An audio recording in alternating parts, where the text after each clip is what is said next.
Thanks for pressing play.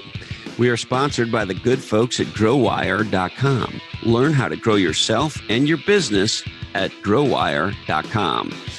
Today, I get to hang out with about 75 young people who are between the ages of 18 and 25 who recently read Niche Down. And they're all students studying at Praxis. A couple episodes back, we did episode 1 of my conversation with them, and now this is episode 2. We had an amazing time inspiring young people, going to this outfit called Praxis, trying to figure out how to use apprenticeship to launch themselves into a legendary career. And that's what we talk about, how to have a legendary career, a legendary life, how to niche down, and what it takes to become undeniable. All right. Hey ho, let's go. And never forget the sage words of Robert Earl Keen, who said, "The road goes on forever and the party never ends." Hello, my legendary friends. Welcome to this fantastic Q&A episode of Legends and Losers. If you're a longtime listener, thank you from the bottom of my heart. And if you're new, well, the folks at The Mission say we're a top 30 business podcast, and Sabrina Horn says this is the podcast Silicon Valley needs. Whatever you call us, thank you so much for checking out Legends and Losers. And while I'm saying thank you, I also want to thank the incredible Isaac Morehouse, founder and chief executive of Praxis, for setting this up, and the fantastic Hannah Frankman for coordinating all of this, for running this session, and for allowing me to pollute the minds of the young. Now, we're going to be doing more Q&A episodes, so if you have a question you want me to answer, or we're also going to do a few with Joe and Bix Bixen, send email with your questions to blackhole@legendsandlosers.com for a shot at getting your question answered on the podcast. All right. Now, do you want to grow yourself or your business? You interested in some hot new content on the interwebs? Check out growwire.com. This is the place for stories of innovation, stories of growth, and great content. There's great written content. There's an awesome podcast, the Grow Wire podcast, hosted by none other than my friend, the incredible Jason Maynard, literally one of the smartest guys I know. There's a fantastic YouTube show called The Grow Show. And there's content from myself, me and Heather Clancy, and lots more other incredible contributors. So if you want to grow yourself and your business, check out growwire.com and bookmark it today. All right, here it is, the second part of my incredible Q&A conversation with some awesome young people. Cass is next. In the book, in the part where talk about the magic triangle with product design, company design, and category design. Something you say your business may become profitable. There's nothing wrong with that, but it won't ever become truly extraordinary. I think you're referencing just looking at company design and product design exclusively. What is your advice to someone who's like blinded by profits, or they're blinded by their success, even though they're not in a legendary spot or inside a legendary company? What would you say to someone who's blinded by the fact that they're doing well, even though they're not extraordinary?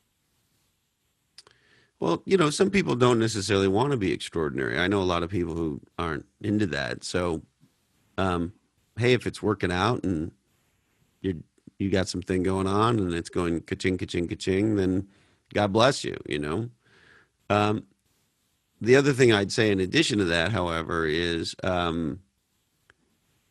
life was really cool if you were a taxi driver 5 years ago. I was in Toronto last year, and I had a conversation with a taxi driver in Toronto, and it was literally the day he had sold his taxi business. So he had sold his business, and he was in the process of transitioning over to the guy who bought it. But that was the day the deal got done. And he said 3 years ago, so 4 years ago now, his taxi medallion in Toronto was worth $600,000, and it was his retirement. That was his retirement. Today, meaning a year ago now, it was worth $300,000. And he said, I don't want to retire. He was 62, I think, and he wanted to keep going till at least he was 65, and he actually enjoyed being a taxi driver. But he said, if I don't sell this medallion now, it's going to zero. I got to get out. My retirement's been cut in half. And so my point is, just because it works today doesn't mean it's going to work tomorrow. And I think we all need to be paying attention. Yeah, because category violence happens all the time amongst companies and in people's lives. I mean, there's a huge discussion going on right now in our country about robots and AI and job displacement and all that stuff. And look, and I don't mean to be harsh, and I think there's some things as a society that may be appropriate for us to do to help some people who are displaced. I don't want to be cold-hearted about it. And we all need to pay attention, right? Because there's that, is it Dr. Seuss? If it is to be, it's up to me. Like, it's your life, man. It's your career, right? It's your work. So I think, and I don't mean to be cold-hearted. In some cases, I think society does need to step in. And I think unemployment's a very important thing. And. So to quote Archie Bunker, don't misconstrue what I'm saying. But we all have to pay attention. None of us is sitting in a comfortable chair. Beautiful. Yitzhak, you're next. Hey, so at Praxis, in many ways, we are a community of creators. We're a community of people who are very much working to differentiate ourselves. What are some suggestions that you would have for us to utilize our community and help each other niche down as we launch our careers and maybe even launch our businesses? Oh, such a great question. There's a lot of ways. First of all, of course, nobody makes it alone. Other people make you successful. And it's been a profound experience in my life on an ongoing basis, how much other people make you successful. So I think, first of all, if there's just a spirit amongst you that you all want to see each other do well, and that you're all willing to, and look, it doesn't necessarily have to be a big hand. I get that it could be a total pain in the ass if all you ever did was help everybody. But you know what? It's a very powerful thing when we extend a hand to somebody else. It's a very powerful thing when something that's easy for us, that's hard for somebody else, we just, contribute to them, right? And so I would cultivate relationships on purpose. Here's the other thing. I'll share with you something one of the wisest guys I ever met shared with me. His name's Bob Howe. And he was the CEO of a startup that I did in the late 90s called Scient. And he grew up at a management consulting firm called Booz Allen. And then he was the founder of IBM's management consulting business. And at the time I met him, he was about my age now. And he said, and Scient, the company, was full of young people. Our average age was probably 27 years old. And I was about 32 or 33 at the time. Anyway, long story longer, Bob said, I get asked all the time how I'm friends with so many CEOs. And here's how. When I met them, they weren't CEOs. And so what he told all of us at Scient was, when you meet somebody at your age, who you look at that person, you look at, Steezy Noah, and you go, wow, that guy's a rock star, man. That guy's got his amps on 11, right? I hope you're not a loser, Noah. I'm sure you're not. Noah's cool. You know what I'm saying? There's certain people we meet and we go, hey, wait a minute. That's a human being right there. Hang out with that human being. They will make you better. And if you rise up, that is to say, take your game up because you're inspired to be around them, there's a very good chance you'll do that for them. And so the funny thing about that story with Bob is I have always done that. And he just made it sort of very clear to me what I was doing. And maybe I became even more intentional. I probably did after that. Anyway, guess what? I'm a 50-year-old dude, and I have a lot of CEO friends, and I have a lot of big ding-dong friends. I mean, there's pretty much not a venture capitalist in Silicon Valley I don't know. And if I don't know them, they're 1 degree of separation from me. I'll tell you something I didn't know. When we started Legends and Losers, I had no idea how we were going to source guests. And I would guess roughly 90% of our guests, certainly north of 80% of our guests, come directly from my network. And I had no idea I had that kind of network. And so what's my point? What am I telling you? You are on the point that matters. Make friends with legendary people. Hang out with them. Help each other. Do stuff for and with each other. Co-create. Give shit away to each other. I'll give you a great example. My dear friend Flip Collier, he's a marketing genius. He does big event marketing and these giant campaigns for Reebok, and he's a genius, right? He does these big event type marketing stuff. We didn't know what to name Legends and Losers. We had some ideas, but they were all just, and listen, I've been the CMO of 3 public companies. I've named a lot of companies. It was very hard to do brain surgery on your own brain, right? Because you're too close to it. Anyway, long story longer, I call Flip and I go, Flip, we're fucking stuck on naming the podcast. And he says, yeah, what's it about? And so I tell him, and he goes, yeah, legendary's got to be in the name because that's your favorite word other than the F word. And he talks out loud and he asks me a few more questions and he goes, boom, Legends and Losers. And that was it. I was like, wow, Legends and Losers. Holy shit. That could be the band opening up for Guns N' Roses. Right? That's the name. And so, and, you know, whenever I get stuck, I call Flip. And we just do that. Right?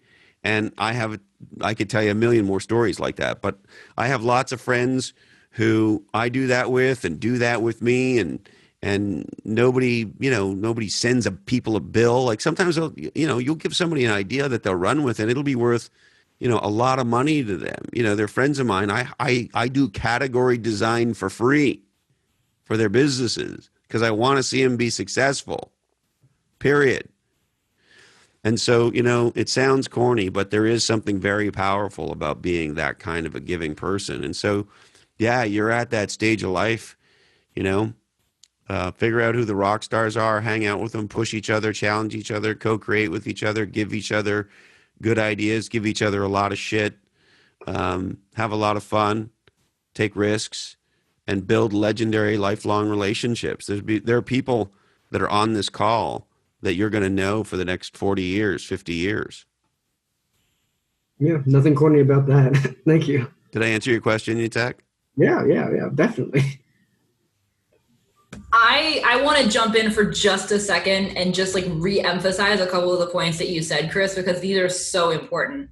And Praxis is structured in a way that's very complementary to this, in that, you're all in Slack channels, as Chris and I were talking. I don't remember if we were recording or not when we were talking about this, Chris, but, you're in Slack channels where you have the opportunity to be interacting with each other all the time. You're working on deliverables. You're commenting on each other's deliverables. You're both giving and receiving feedback and insights and critiques every week. And it's such a huge opportunity as you're in this really pivotal point in your life to be growing together and bonding. This is something that's on my mind tonight because we just had, our new class, our September class start, and some of you guys are on the call. Welcome, you guys. If this is your first Praxis Wednesday, really excited that this is the experience you're kicking us off with. And Chris is too. But one of the things that we say in opening seminars is that our application process is really selective, and we picked you guys because you're absolute badasses. So you're in a really cool community where you have the opportunity to be interacting with each other and building these relationships, which is something that you experience all of the time anyway by nature of going on Slack every day and interacting with each other. But I think it's worth emphasizing because everything that Chris said, just hold that in your minds and apply that to the things that you're doing in Slack and the way that you're interacting with each other, because this is golden. Skylar, you are up next. Hey, so in both Play Bigger and Niche Down, something you talk a lot about is point of view. And I was just wondering if you had any advice on kind of defining or solidifying your grasp on your own point of view. Yeah, thank you for asking that question. So you hear this dumbass advice a lot, and the dumbass advice is follow your passion. So that's not what we do. You follow that right off a cliff. Follow your different. Follow a problem that makes you nuts. And another way of looking at it is, what would you like to be known for? If somebody said, hey, Skylar, hey, let me tell you about my buddy Skylar. What comes next? And so those are the areas to look. What's your different? Like, what do you think really makes you unique? What problem makes you nuts? And what would you like people to say when they say, hey, let me tell you about my buddy Skylar. He fill in the blank. The other way I would answer the question is something nobody ever told me. I sort of figured out over time, and I thought, how come no one ever tells you this? So let me be blunt. There's only one way to make a lot of money, and that is to be really good at something that very few people are good at, that delivers a lot of value to a lot of people, or at least enough to, as George Bush said, put food on your family. And so you want to be really good at something that delivers a tremendous amount of value to enough people to either feed your family or build the business you want to build. And so you're looking for that gap. And in a lot of ways, what category design is about is a toolbox to start with. It's not meant to be an answer. It's just hopefully meant to be a way of sparking some thinking of, okay, well, how am I going to carve out a place for myself in the world where I'm solving a problem that I care about, and so I get a psychic reward for that. I feel like I'm fulfilling an important thing by doing that. It matters to me. And now I want to make it matter to enough of the world to make a good living at it. And then if enough of the world thinks that it's solving a problem / delivering enough value, then ta-da. And the bigger the problem and the more urgent the problem, the more time, money, and energy people will put at solving the problem. And if you're the person or the company that solves that problem, ba-bang. Does that answer your question, Skylar? Yes, it does. Thank you very much. My pleasure. Kamau. I'm here. All right, Chris. I wanted to share one of the quotes you said that I just resonated with so much. This is just the way I live. It says, people often have a hard time starting something new. They get stuck on the how as soon as their idea for the what becomes clear. Fuck it.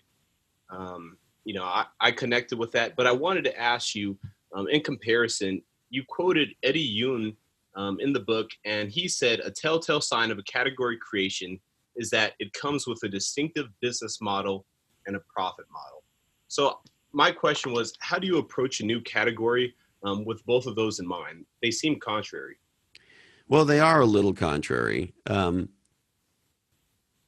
So the truth is, even if you think you got it figured out, it's probably going to get modified along the way, right?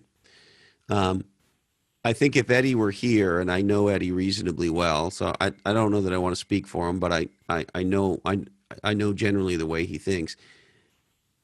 I think what he's probably saying is, if you really get precise, is have a direction for it. So you have to be thinking about your business model. I mean, you have to be, right? And at the same time, it's going to take shape over time, hopefully. In some companies better than others, but it's interesting. We just shot an episode of Legends and Losers with Pat Hyben, who's the host of one of the top real estate podcasts. It's a giant podcast called Real Estate Rockstars. And he was talking about how in the real estate podcasting space, there's a lot of people dropping out. And he used this expression, which is funny. He said, the juice isn't worth the squeeze. Translation, they haven't been able to monetize their podcast the way they thought they could. So, there's a little bit of a nothing ventured, nothing gained.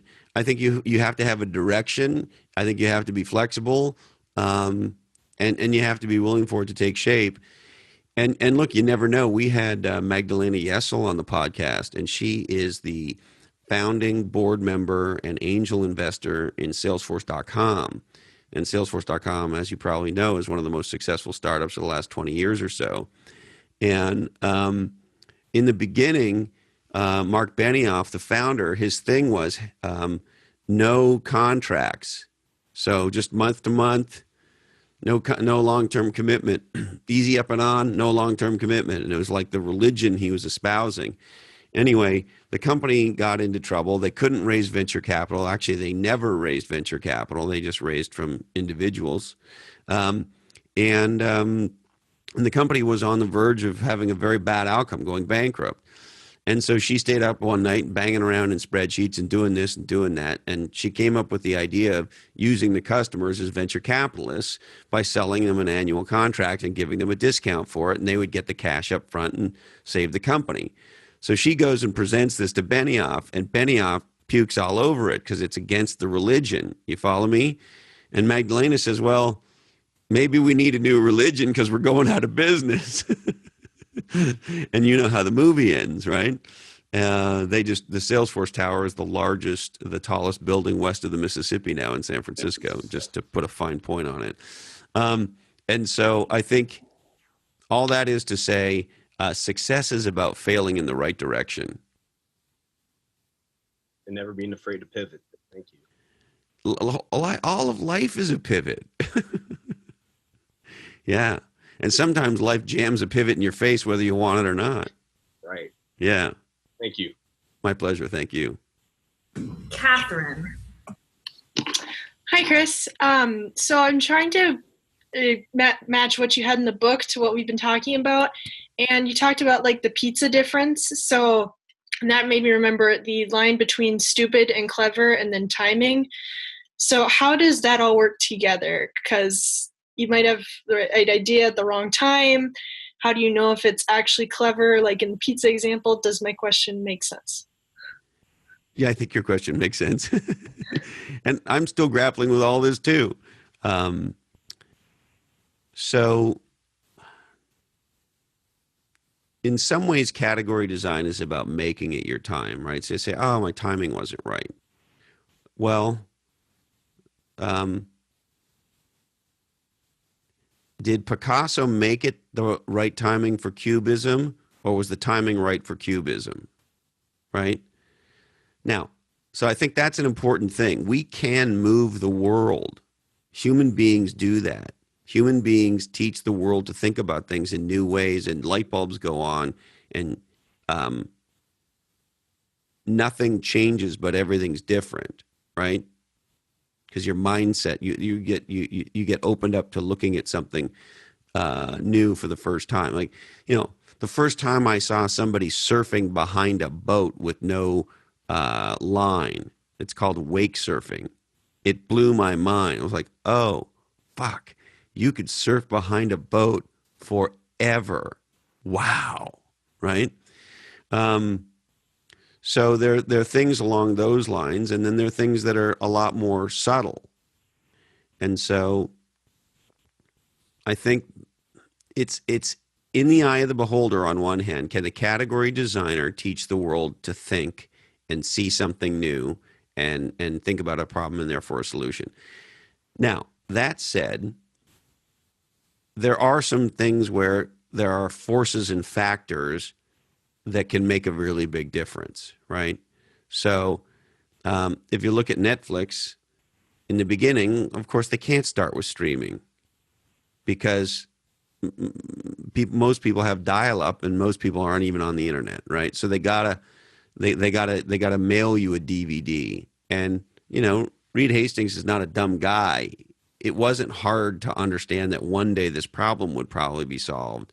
But back then in the early 2000s, the technology wasn't there, and you could evangelize your ass off about how awesome it is to stream video off the internet.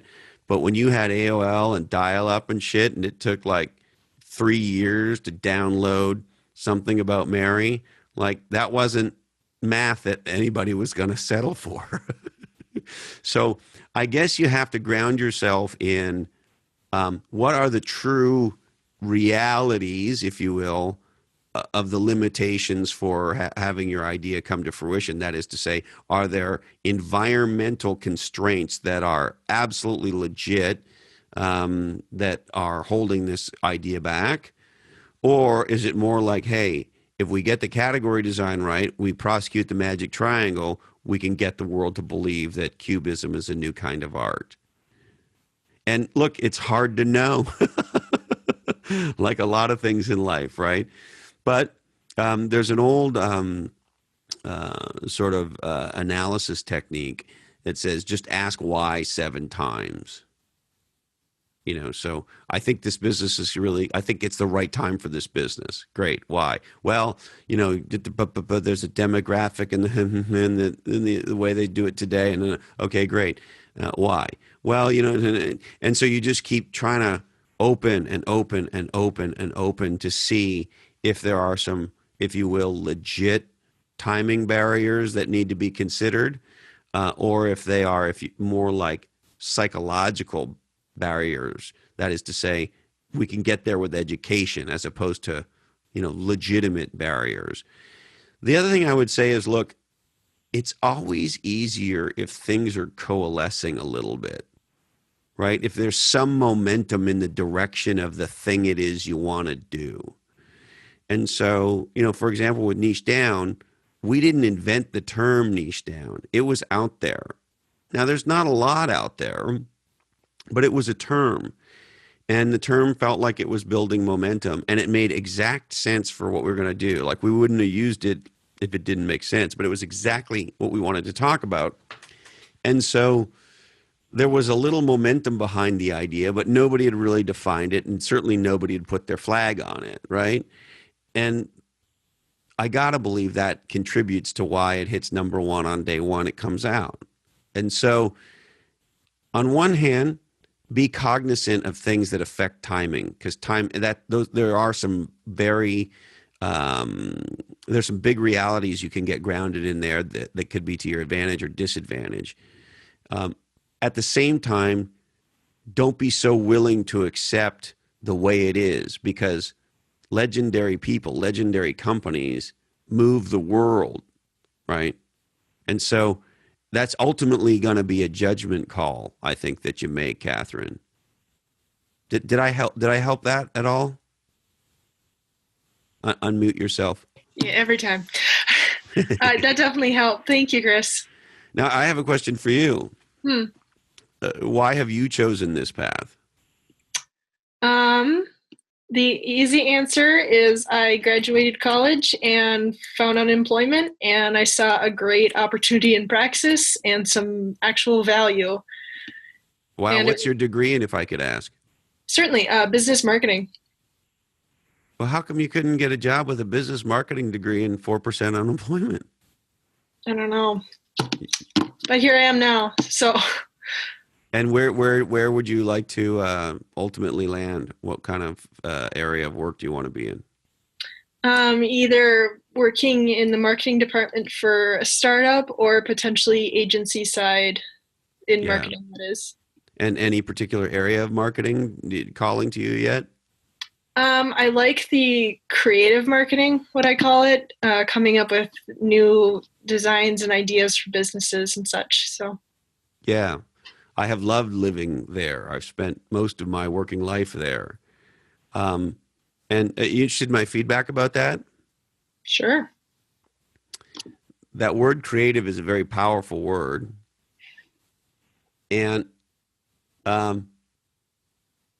in business, I have met 2 types of creative types. one that is, I mean, on the marketing side, right? I mean, sort of design, campaigns, branding, that world. I'm not talking about creative like writing code or building products. We can talk about that if you like, but marketing creative. So there are people who, there's two types. There are people who end up there because they're kind of, and I say this with love, artsy fartsy. You know, they wanted to be a painter, or they're just an arty person, and they have this realization that goes, oh, maybe being a painter is like a really good way to be, you know, homeless. So I'm going to be a creative marketing person, and because I get to like do logos and shit, or websites, or whatever it is, right? You follow me? Yeah. And so they go into business, and they have their context of themselves is who I am as an artist, and they do art in business. So that is a lot of people in the creative design area. For the most part, if those people come up with something that makes a difference to a business, it's a happy accident. That's a polite way of saying they suck, because they're doing art, not business. Yeah. The legendary creatives I know, so one of my dear friends is a gal named Peggy Burke, and she is the founder of 1185 Design in Palo Alto, California. And 1185 Design is the brand design agency in Silicon Valley, period. End of discussion. There's no debate. She's it. If that you name a legendary brand, they've walked through the doors of 1185 with very few exceptions. And there's a lot of things that make Peggy and her team amazing. But in my opinion, the thing that grounds it is they know they're in business. Their job is to make the cash register ring, right? Their job is to produce a business outcome, to help a company build a brand that dominates a category. Because Peggy understands one company takes 2/3 of the economics, and you want to be that company. And there are creative marketing things you can do that make a material difference in your ability to prosecute the magic triangle and become a category queen. Absolutely. And because she and her team gets that, they do legendary design, because the design is with a purpose, as opposed to, I just really wanted to do something in green this time. It doesn't work with the psychology of marketing. Well, yeah, not so much. Thank you, Chris. My pleasure. I wish you a ton of luck. It's being in marketing has been an absolute joy in my life. The one other thing I would tell you is the greatest marketers get a black belt in selling. Writing that down. Yeah. So like go learn to like get a job at the mall selling cell phones or something. Like I worked at Target. Well, that's not quite the same. Although were you selling shit at Target? Sometimes.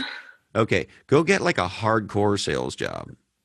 Yeah, like one that makes you want to puke kind of a sales job. Yeah. Who's Target? And get really, really good at it.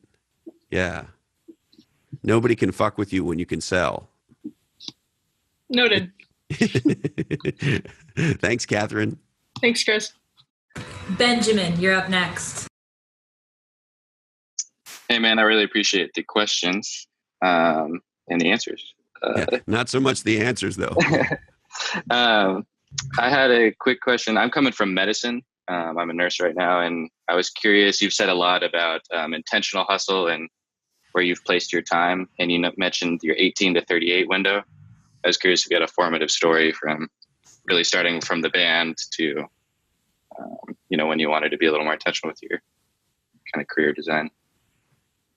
Yeah, that's a great question. When I was about 17, Benjamin, I was struggling, on the verge of getting thrown out of school and all that. The way it felt was like I had an angel on one shoulder and a devil on another. And the voice of the angel was my grandfather, Jack, with his Scottish accent saying, "Oh, you're the bestest boy in the world." And the voice of the devil, and my mother loves this story because it's my mother, Jackie, is, you're going to grow up to be a bum. Don't grow up to be a bum. Because in my young life, there was a big question about, the question was, is Christopher going to make it? And I remember where I was. I grew up in Montreal, Canada. It was about February. It was fucking cold as hell. I was outside waiting for a bus, and I decided to start walking. Anyway, and I was sort of in conflict with myself. And I just made the decision, Benjamin, that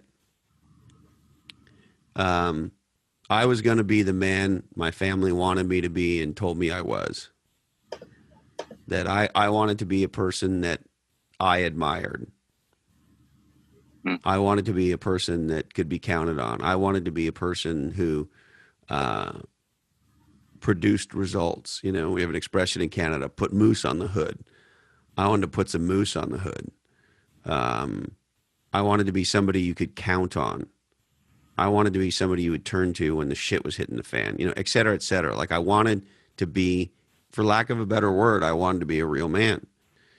And I just started to get my ass aligned to go do that. And I just, we can talk about things I did if you want, but I remember like saying enough's enough. Like I've had enough of like enough fucking around. It was time, right? I was going to stand up for myself. Yeah, I was sick of myself. That's, there's this interesting thing in life, right? When you get to a place where you can't even stand your own bullshit, like you can't stand it. You don't want to hear another word out of your own fucking mouth because it's just like enough, right? That's a beautiful place right there. And luckily for me, I got there pretty young, I think. Nice. I appreciate that. Thank you. Graham. Oh, and hey, I got to ask you. So you're a nurse. Yeah. Yeah. And so what are you up to now? Like what's Benjamin.next about? Really fallen face first into this program. And just, I wanted to learn pretty much everything from the marketing, sales, design. And cause I've always been fascinated by like listening to your podcast and pretty much this whole other world. And I had really no foundational knowledge on that. And I've always been really excited about this space and wanted to get into it. And also the medicine side is a tough world for me being, I have a different kind of point of view, morality wise, and some other stuff I ran into in the hospital. Yeah. Well, look, I'm not an expert in this, but I have friends who are. My buddy Brian Roberts has been on the podcast, and he's a partner at Venrock Capital, and he's considered by most people to be sort of the number one healthcare tech investor in the world. So it's a great episode to go back and check out if you want. But here's what I know. I know enough to be dangerous, and what I know is there's probably never been a better time to be doing what you're doing, because the convergence of information technology and medical technology, if I could call it that, is incredible. What's going on in the drug world is incredible. What's going on with genomics is incredible. Yeah. It's just a very, very exciting time. And so, yeah, man, it's really cool. No, a part of me was looking at these companies that were making an impact like that, and I'll definitely check out that episode. And when I was looking at just the general job application to get into those kind of into that field of maybe preventative or genomics and stuff, I was like, man, I don't know what these jobs are asking for. So and there's this whole shift in thinking from actually we've had Dr. Daryl Treffert on the podcast now twice, and I'm hoping he'll keep coming back. He's a psychiatrist in Wisconsin, and he's considered to be the world's leading authority on autism, savantism, and genius. He was the expert that the producers of Rain Man hired to make sure that Rain Man was authentic. That's how. And this guy, you name a thing, he's been on it. Any CBS, 60 Minute, all of it, right? He is the man. And one of the comments that he made on his second visit with me was towards the end of the episode, if I remember right, he talks about how as a physician, as you get older, like when you're a younger physician, it's really cool when you can cure something. Like that's really, you think that's the ultimate, and it feels incredible. A patient comes in, they have some kind of a problem, condition, they work with you, there's a treatment, the patient gets better, and bang, right? That's like the 40-yard pass for a physician. My words, not his, but that. But he says, as you get older and you do this more and more, your mind moves to prevention. Like, how do we just not have the problem anymore? And so he's got a lot of interesting things to say about that. And so, you hear the perspective of an incredible physician like that, who's in his 80s and is just on fire. And then you think about all of the technology and all of the investment that's going on. And yeah, man, very exciting place to be. Thanks. Thank you. Graham, you're up next.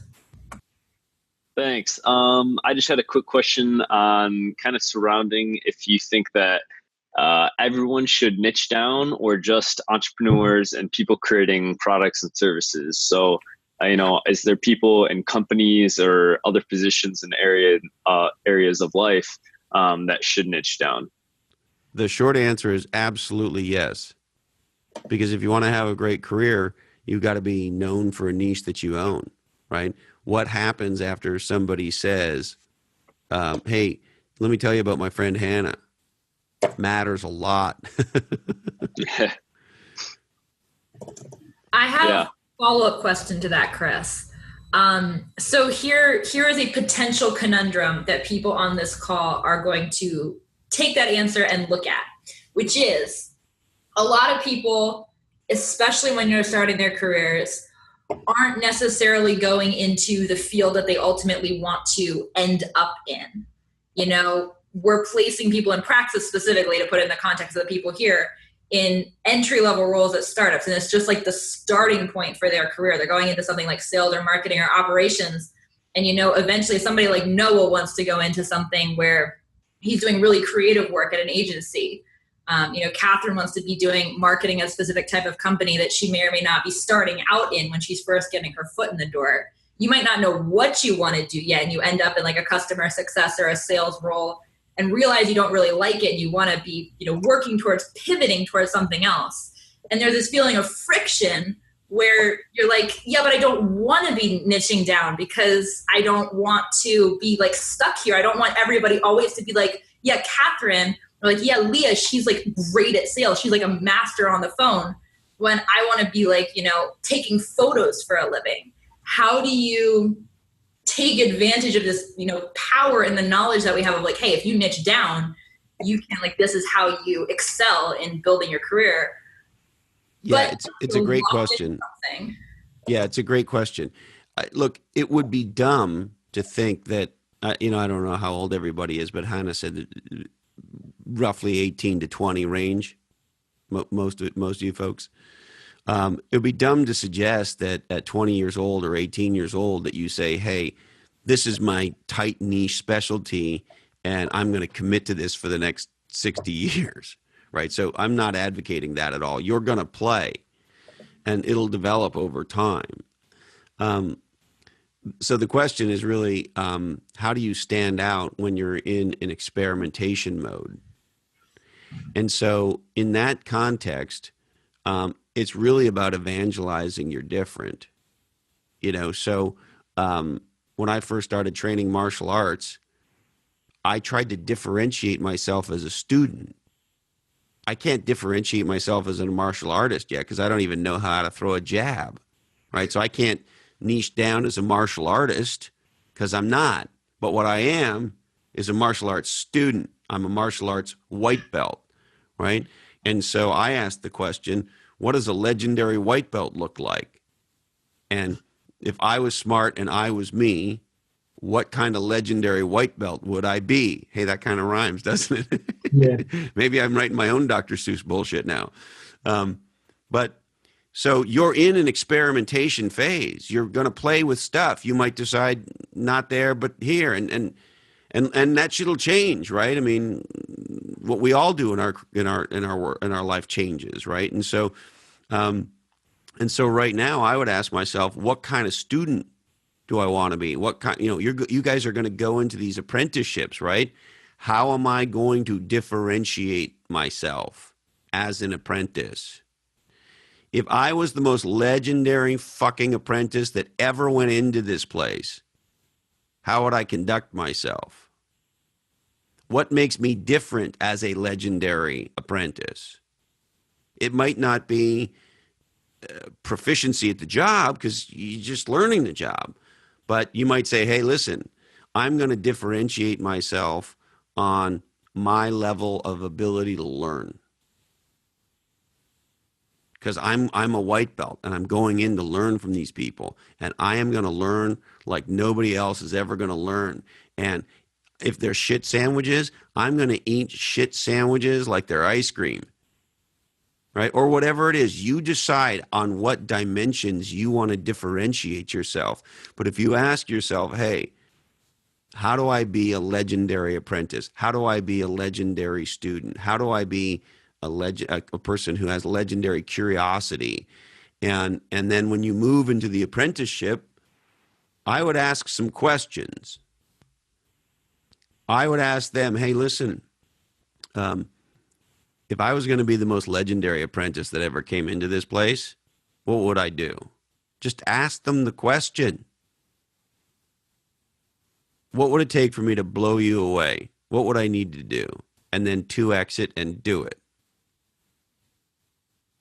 This is so beautifully relevant. Thank you so much, Chris. We have an awesome comment here in the chat from Josh Fenner. He says, I think legendary is about to be a permanent part of my vocabulary from this point out. Just a really cool way to look at life, which I think is like, there have been so many good takeaways from this, but I think that's one of the best. So that just kind of encapsulates and anchors everything that we've talked about. So we have time for one more short one. Logan Westberg, the floor is yours. All right, cool. I'll try to keep it quick. My question was about something you said earlier about how nobody makes it alone in business. And it was when you're developing a cabinet for something completely different, how can you be sure that you're surrounding yourself with people who will give you the right advice and not, like you said earlier, just telling you to follow your dreams? So I would encourage you to read a lot. And I know you guys are going to be having a pretty intense year. So, and you'll be reading during your curriculum, but there are some business books that are really worth reading. And, we can talk about some if you like, but, so I would educate yourself on what a legendary business is like. I would strongly look, and I'm biased. Okay. You guys know that, but I would strongly urge you to pick 2 to 4 business podcasts that you love and just immerse yourself in them. Just allow yourself to get addicted to them because, today we have some of the most legendary people in the world going on these things. We had David Sachs on the podcast. He's a co-founder with Elon Musk of PayPal, and he's the founder of Yammer that got sold to Microsoft for $1.2 billion. And now he's a venture capitalist. I mean, his brain is so big, he needs a neck brace to hold his head up. Okay. And most entrepreneurs, they would pay 10 grand to have lunch with this guy. Right. So go consume, audio books, consume some stuff, like make yourself smart. That's the first thing. What I like to say is, there's no excuse for being stupid today. Right. There's just not. My friend, Professor Tina Selig at Stanford, started the Entrepreneurial Thought Leadership Series podcast and YouTube channel, right? Go just consume all that stuff. You see the greatest entrepreneurs in Silicon Valley, like just do that, right? Okay, so that's the first piece. The second one may not be as obvious. Trust your instincts. You're not stupid, right, Logan? I hope not. Yeah. Trust your instincts. And look, you'll get stuff wrong, but then your instincts will get better. And I could tell you a bunch of stories about situations that I was in when I was younger in particular. And every part of me goes, this doesn't make any fucking sense. what's going on? But I look around the room, and I'm a 28-year-old guy, and there's a bunch of 45 to 55-year-old folks hanging around, and they all have MBAs and IUDs and DOGs and all this stuff, right? And so I'm going, all right, I don't get it, but I don't want to make a fool of myself. In those moments, make a fool of yourself. Trust your instincts. And here's what I do. I say, hey, first of all, as many of you know, grade 3 math was the hardest 12 years of my life. So I'm not quite sure I'm tracking all of this. Can you explain to me, like a drunken 8-year-old, what we're talking about here? And get people to be clear. Most of the time when people are using a bunch of carbidingulation speech, it means they don't know what they're talking about. And they're using all kinds of wild-ass financial terms maybe you don't know, or technical terms, or whatever it is, right? Be willing to be that person. Now, look, there's some circumstances where you don't want to do that. And I've had younger folks who've worked with me who, I throw them into the deep end of the pool, and we go into a big meeting with a bunch of investment bankers and, the chief financial officer of the company, and we're talking about doing an acquisition and how we're going to communicate it to, investors and analysts who cover the company. And that's not a meeting to do that in, probably, right? But what there is to do when you find yourself in those situations where you're like way drowning, right? You want to have somebody in the room who knows what's up, right? And so what I would always say when I had somebody in that situation that I was putting in that situation on purpose, I'd say, now look, go into that room, don't say anything dumb, write down every question, every term, anything you don't understand, you write that shit down. I don't care how dumb of a question it is, you can't be dumber than me. So, and you and I will handle this. And, in a period of a month or 2 or 3 or whatever it is, somebody can come up to speed on some pretty meaningful shit fast if they're smart and they're paying attention and they're taking notes and they're somebody who's curious and they're doing their homework and they're handling their shit. You can go through fire pretty quickly if you're willing to play that way with somebody who's willing to help you through it. So be willing to ask the dumb question, but also be smart where you're asking the dumb question. And when you know you're in over your head, that's great.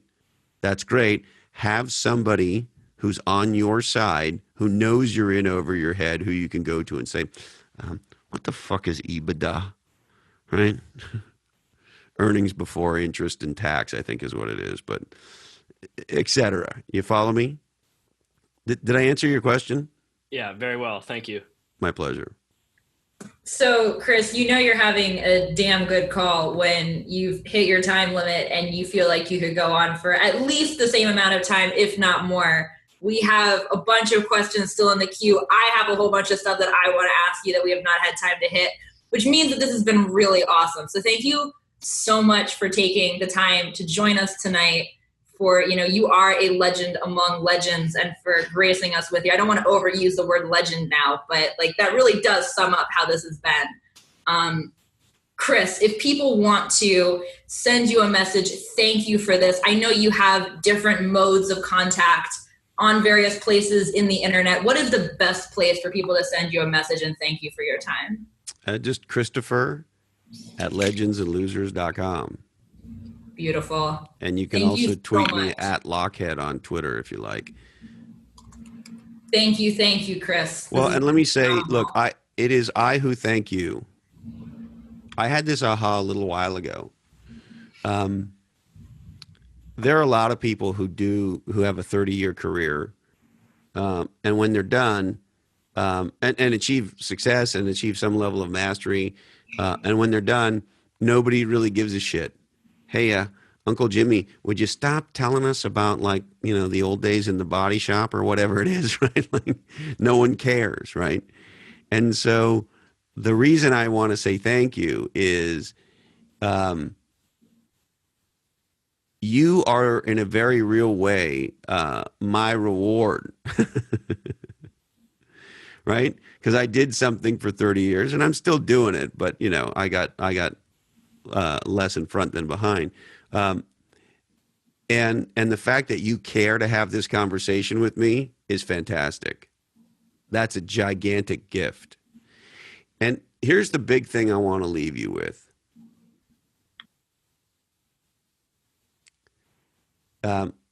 We live in a country where anything is possible. I'm an immigrant to this country. And so many of the entrepreneurs I have worked with are immigrants to this country who, and I know it sounds corny, who come with nothing and build an extraordinary life for themselves. That's possible here. And it's possible in a lot of other countries too, but it's like, it's supposed to be the thing that we're about. It's called the American dream, right? Or at least one of the big things that we're about, right? So you live here, and there's nothing stopping you from doing anything you want. B, here's the other thing I would tell you. I have come to this conclusion over the last several months. There's a handful of folks who are friends who've been on my podcast and who've helped to educate me about this. Guys like Duncan Davidson from Bullpen Capital, Kevin Maney, who co-authored Play Bigger and whose new book, Unscaled, really maps a lot of this idea out. Mike Maples Jr. of Floodgate Capital, Ann Miraco of Floodgate Capital, have a point of view that essentially I have synthesized into this. So I'm stealing from them. It's the greatest time ever to be alive and to be an entrepreneur, and here's why. It's a lot like 1897. In the late 1800s to the early 1900s, there was a period of about 20 years or so where there was just a mass explosion of innovation and new category creation. Electricity happens, bam. The automobile happens, bam, right? Ultimately, the Industrial Revolution happens and all kinds of innovation, right? Refrigeration happens. Like so much so that, and these are Duncan's words, if you fell asleep in 1897 and you woke up in 1920, you'd have woken up and go, what the fuck just, like what happened, right? A lot would be different. So their theory is now is like that time. Because if you go through the list of mega changes going on right now, it's actually a long list. You know, you start with, Kevin starts with the cloud, right? So we get the cloud. Obviously, we get mobile, we get social, we get AI, we get machine learning, we get augmented reality, we get virtual reality, we get 3D printing. This season at the San Francisco Giants baseball game, a girl with a 3D printed arm threw out the first pitch. Right? Like this shit is all, we get drones, we get robots, we get self-driving cars and smart cities. And like, there's a lot of, and the list goes on and on, right? We spend a lot of time on the list of mega innovations and new categories that are emerging. And so that's their argument, that we are in one of those times. I have chosen in my life to agree with them. I don't know if they're right or not, but I think they are. And I've sat in this idea a lot and talked to these folks a lot about this. So why do I share that with you? If that's true, then the question I like to ask myself is, if I was smart and I was me, what would I do about it? I know for sure I'm me, right? And now I got to decide, if I was smart, how would I capitalize on these opportunities, right? To try to get a third person perspective. We all know what's wrong with each other. It's hard to know what's wrong with us, right? So if I was smart and I was me, right? To try to think about myself from the third person. But regardless, I think it's that time we're in. And so what I'm saying to you is the opportunity in front of you is immense, and it may be like no opportunity before. And so I just want to thank you for investing part of your life with me. And I just want to wish you all the luck and all the courage to go capitalize on this massive opportunity that's sitting right in front of you. Thank you for leaving us with that, Chris. That was a very good and very fitting way to close this out. Thank you. Again, the appreciation and benefit is absolutely mutual. I still think the benefit was ours, but thank you, Chris. Thank you. Thank you, everyone. Be legendary. Chris. Thanks so much. Thank you. Thank you so much. Have Thanks a so great much. night, everybody. Thank you. Thank you. Whew. Is there anyone in your life who would love this conversation? Why not email it to them right now? And you know that your shares on social media, your reviews on iTunes and in other places are the principal driver of the success and growth of Legends and Losers. And I can't thank you enough for that. And it would mean the world to me if you shared this episode and if you rated and reviewed the podcast. Also want to let you know, I'm going to be participating in a fantastic event called the Best Year Ever Blueprint, December 7th through 9th, 2008 in beautiful San Diego, California. Check out Best Year Ever Blueprint Live.com. Now, this event is put on by the amazing Hal Elrod. Hal, as you know, wrote The Miracle Morning, and he's also probably even more famous for writing the intro forward to Niche Down. Of course, Hal will be there. His friend and co-conspirator, also a guest on Legends and Losers, John Berghoff, the founder of Flourishing Leadership Institute. John Vroman from the Front Row Factor, a great podcast, a great book of the same name. They will all be there. They've all been guests on the podcast, and I will be there speaking as well as many other amazing people. December 7th through 9th, check out Best Year Ever Blueprint.com, and you will see how you're going to gain extraordinary levels of clarity heading into the new year, identify any self-imposing limitations that might be holding you back, and a whole lot more. Check out Best Year Ever Blueprint Live.com. All right, we would like to thank the great folks at Praxis. Go to discoverpraxis.com today. The Miracle Morning by our friend and guest on episode 91, Hal Elrod, one of the most important books written in the last 15 or so years. The amazing people at Verve Coffee, the official coffee of Legends and Losers, the leader in West Coast artisan coffee. Check out vervecoffee.com. The new #1 bestseller by Heather Clancy and myself, Niche Down, How to Become Legendary by Being Different. Check it out on Amazon.com. Equity Directory. Are you in the startup ecosystem? Do you want to work with more startups? Are you a startup founder looking for folks who will be willing to work for primarily equity? Then check out equitydirectory.com. OneLifeFullyLived.org. We are the nonprofit helping you dream, plan, and live your best life. We have a lot of amazing content on the website. We do incredible events in the United States, and we do it as close to free as we can possibly make it to help you dream, plan, and live your best life. Check out OneLifeFullyLived.org. The amazing folks at Atranet, atre.net. They build legendary B2B corporate websites in Silicon Valley. They are #1. Talk about a niche down.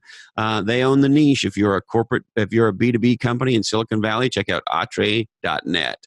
Now, are you working long hours? Are you feeling whelmed and overly so? Then maybe it's time for a virtual assistant. Check out Bottleneck Virtual Assistants today at bottleneck.online, and the amazing people at Doctors Without Borders, Médecins Sans Frontières. They do some of the toughest work on the planet in some of the toughest places on the planet, and they need all of our help. This year in your gift giving, think about doctorswithoutborders.org. All right, we need to remind you that this oddcast is the sole property of the Legends and Losers Oddcast Network, and we would love it if you shared the shit out of it, if you told everybody about it, if you printed up flyers and dropped them out of a helicopter about it. All rights do remain disturbed. We must warn you that this oddcast was clearly produced in a studio that does contain nuts. We'd encourage you to teach kids entrepreneurship. Remember, there's no such thing as a participation award. Lady Gaga was right. Go for a surf. Don't be lame. Get out of the passing lane. Remember to call your mom and dad. Buy only pasture-raised, free-range eggs. And there's no stopping the cretins from hopping. When in doubt, shred it out. Thank you, Dandy Candy. I love you, mom and dad. And hey, Colin, this oddcast really does tie the room together, doesn't it? Today, our deepest apologies go to Marcus Rust, Chief Executive of Rose Acre Farms. Sorry, Marky, we just ran out of time for you. That's it. Thank you so much for investing part of your life with us, and we look forward to seeing you again soon on Legends and Losers.